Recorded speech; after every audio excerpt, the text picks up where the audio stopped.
araw mga Tomasino.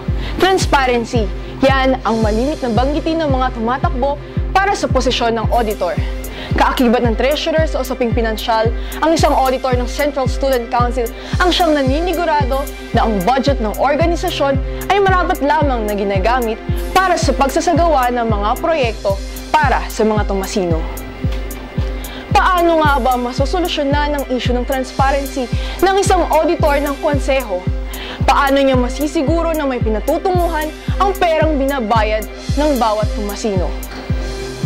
Tunghayan at kilalanin ang mga kandidato ng pagka-auditor mula sa partido ng Aklas o Alyansa ng Kristiyanong Lakas, Lakas ng Diwang Tomasino o Lakas Diwa at Lakas Tomasino Coalition.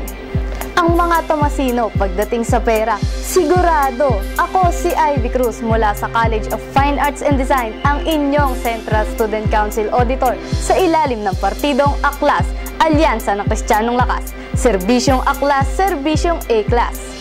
Magandang araw sa inyo lahat. Ako po si John Paul, JP Gozon from the College of Commerce and Business Administration, tumatakbo sa posisyon na auditor under the banner of Lakas Diwa. Isang malakas na pagbati po sa inyong lahat.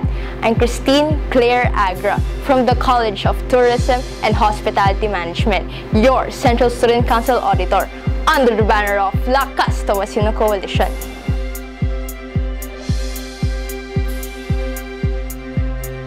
Ang katangian ko po bilang isang CSC auditor ay ang pagiging matipid, matyaga at ang willingness na matutunan ang iba't ibang mga bagay.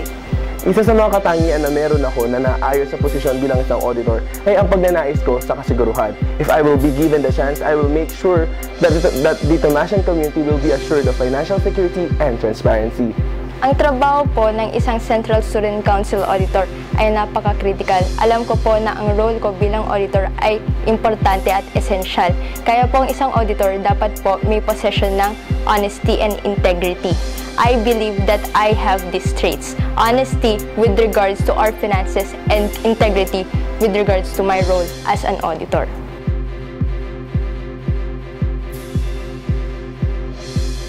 Masisigurado ko po ang transparency sa pamamagitan ng pag-access nito hindi lang po sa bulletin boards, pati na rin po through online access. Isa sa mga proyektong nakita ko sa Kolehiyo ng Komersyo ay ang pagkakaroon nila ng Transparency Week. Kaya naman nais kong magkaroon din ng ganito sa Central Student Council kung saan lahat ng gastos ng Central Student Council ay makikita nyo upang malaman ng bawat Tomasino kung saan napupunta ang 17 pesos na binabayad nyo. With regards po dun sa transparency, meron po kami proyekto CSC Expose. Together with our treasurer, makikita nyo po kung saan po napupunta at saan po ginagamit yung funds nyo.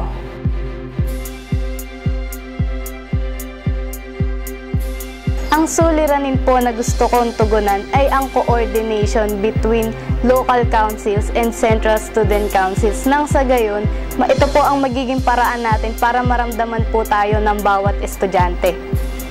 Marahil ito hindi suliranin, ngunit isang obserbasyon na sinasabi nilang transparent, ngunit wala akong nakikita mga amount. Nais po natin malaman ng bawat Tomasino kung saan po napupunta ang kada pisong binabayad natin.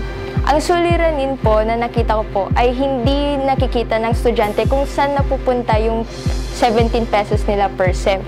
So, ang main goal po namin ay i-improve po ang transparency na makikita po kung saan po ito nagagamit, kung saan po napupunta para hindi po mabahala ang mga estudyante.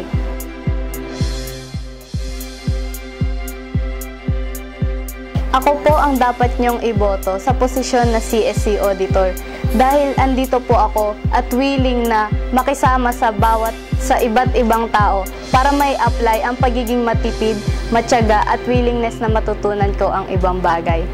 Magandang araw mga Tomasino. Ako po si John Paul JP Gozon. Hinihingi ang inyong mga boto dahil ako po ay may bukas na pag-iisip and I have this eagerness to learn and to improve. I'm not closing my mind for any suggestion and I want you to be part of my service. Maraming salamat po. Dapat po ako iboto dahil I am very committed. Bawat po na task na binibigay sa akin ay binibigay ko po ang full-on commitment and binibigay ko po ang best effort ko sa kanila. And I will empower the fellow Tomasian studentry by giving them a chance to be engaged in environmental awareness. hinihikayat ko pong ako ang iboto nyo sa darating na eleksyon dahil makakapagsilbi po ako sa ating kapwa sa pamamagitan ng mabuting pakikisama sa kanila. Muli, ako po si Ivy Cruz mula sa College of Fine Arts and Design, ang inyong Central Student Council Auditor sa ilalim ng partidong AKLAS, Alyansa ng Kristiyanong Lakas. Sa darating na eleksyon, huwag po natin kakalimutan ang pangalan John Paul Gozon at ang buong partido ng Lakas Diwa.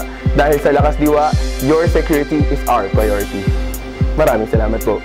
Muli po, I'm Christine Claire Agra from the College of Tourism and Hospitality Management, your Central Student Council Auditor. Vote straight, vote 6-0, vote straight, Lakas Tomasino. Maraming salamat po. Para sa ibang detalye kaugnay ng CSC Elections 2013, bisitahin ang aming website sa www.varsitarian.net, i-like kami sa Facebook, sundan kami sa Twitter at Tumblr, at panoorin kami sa YouTube. Tomasino, ikaw ay matalinong mamboboto at karapatan mong bumoto para sa pagbabago. Ito po si Nika Valenzuela para sa V-Exclusives, Boto Masino 2013.